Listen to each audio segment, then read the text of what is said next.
Bonjour mon frère, bonjour ma soeur. Sais-tu que la période de sécheresse est une période de surabondance?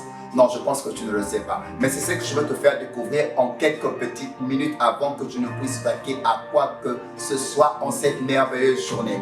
Retiens ceci. Dans la vie, il y a toujours une période d'abondance et une période de sécheresse. Ce qui s'explique par le songe du roi Pharaon qui va faire un songe, il verra 7 ans d'abondance et 7 ans de sécheresse. Toute ta vie, il y a toujours de périodes d'abondance, il y a toujours de périodes de sécheresse.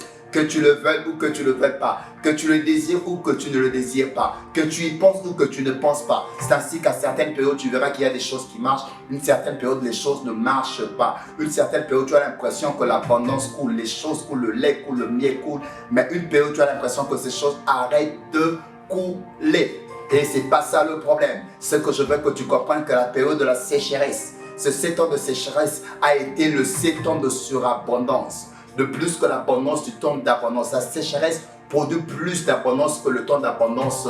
Pourquoi? Parce que pendant la période d'abondance, Dieu te permet de recueillir, Dieu te permet d'épargner, Dieu te permet d'avoir au-delà du pain pour avoir de quoi utiliser pendant la période de saison sèche pour t'acquérir des maisons, pour t'acquérir des cités, pour t'acquérir des serviteurs, pour te placer et te positionner comme la première puissance. C'est ce que Joseph avait compris et c'est ce qu'il a fait. Ces choses sont devenues très possibles à cause de l'œuvre de la croix. C'est Joseph qui a fait ces choses en Égypte. Or, Joseph est en train de nous expliciter l'œuvre de la croix. Joseph à la prison était avec 2 personnes. L'un est mort, l'autre a rejoint le royaume. Donc, après l'œuvre de la croix, il y a possibilité que la sécheresse soit une période de surabondance sur cette terre. Alors, je prie Dieu ce matin que tu comprennes cela et que désormais qu'au temps d'abondance, tu ne passes pas ton temps à faire n'importe quoi avec ce que Dieu te donne. La période où les choses coulent, ce n'est pas la période de super consommation.